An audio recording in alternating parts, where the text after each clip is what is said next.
सर्वसुरार्चितलिङ्गं निर्मलभासितशोभितलिङ्गम् जन्मजदुःखविनाशकलिङ्गं तत्प्रणमामि सदा शिवलिङ्गम् देवमुनिप्रवरार्चितलिङ्गं कामदहन करुणाकरलिङ्गम् रावणदर्पविनाशकलिङ्गं तत्प्रणमामि सदा शिवलिङ्गम्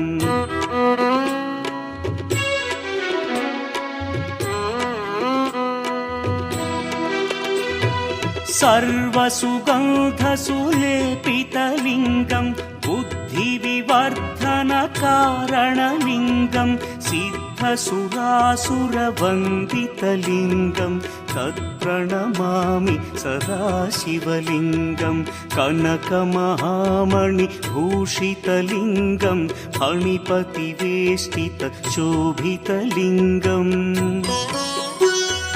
दक्षसुयज्ञविनाशनलिङ्गं तत्प्रणमामि सदा शिवलिङ्गम्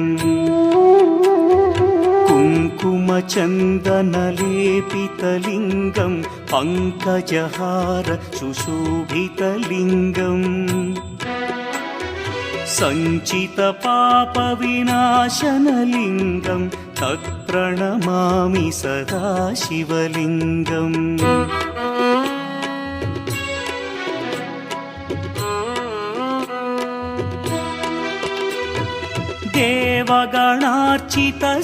देवगणार्चितसेवितलिङ्गं भावैर्भक्तिभिरेव च लिङ्गं दिनकरकोटिप्रभाकरलिङ्गं तत्प्रणमामि सदा शिवलिङ्गम् अष्टदलोपरिवेष्टितलिङ्गं सर्वसमुद्भवकारणलिङ्गम्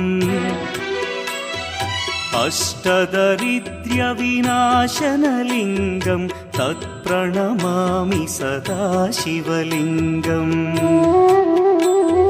सुरगुरुसुरवरपूजितलिङ्गं सुरवनपुष्पसदार्चितलिङ्गम् परमपदं परमात्मकलिङ्गं तत्प्रणमामि सदा शिवलिङ्गम् लिङ्गाष्टकमिदं पुण्यं यः पठेच्छिवसन्निधौ शिवलोकमवाप्नोति शिवेन सह मोदते।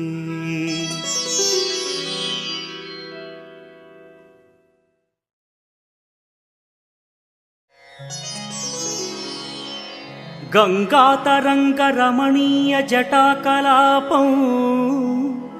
गौरीनिरन्तरविभूषितवामभागम् नारायणप्रियमनङ्गमदापहारं वाराणसीपुरपतिं भज विश्वनाथम् वाचामगोचरमनेकगुणस्वरूपं वागीश विष्णुसुरसेवितपादपीठम् वामेन विग्रहवरेण्यकळत्र वाराणसीपुरपतिं भज विश्वनाथम् भूताधिपं भुजगभूषणभूषिताङ्गम् व्याघ्राजिनाम्बरधरं जटिलं त्रिनेत्रम् पाशाङ्कुशाभयवरप्रदशूलपाणिं वाराणसीपुरपतिं भज विश्वनाथम् सीतां सुशोभितकिरीटविराजमानौ फालेक्षणानलविशोषितपञ्चबाणम् नागाधिपारचितभासुरकर्णपूरं वाराणसीपुरपतिं भज विश्वनाथम् पञ्चाननं दुरितमत्तमतङ्गजानां नागान्तकं दनुजपुङ्गवपन्नगानां दावानलं मरणशोकजराटवीनां वाराणसीपुरपतिं भज विश्वनाथम् तेजोमयं सगुणनिर्गुणमद्वितीयम् आनन्दकन्दमपि राजितमप्रमेयम् नागात्मकं सकलनिष्कळमात्मरूपं वाराणसीपुरपतिं भज विश्वनाथम् आशां विहाय परिहृत्य परस्य निन्दा पापेरतिं च सुनिवार्य मनस्समाधौ आदाय हृत्कमलमध्यगतं प्रदेशं वाराणसीपुरपतिं भज विश्वनाथम्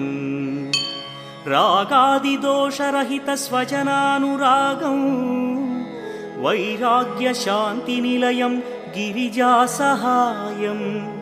माधुर्यधैर्यशुभगं करलाभिरामौ वाराणसीपुरपतिं भज विश्वनाथम् वाराणसीपुरपतेस्तवनं शिवस्य व्यासोक्तमष्टकमिदं पठिता मनुष्या विद्यां श्रियं विपुलसौख्यमनन्तकीर्तिं सम्प्राप्य देहविलये लभते च मोक्षम् विश्वनाथाष्टकमिदं यः पठेच्छिव सन्निधौ शिवलोकमवाप्नोति शिवेन सह मोदते।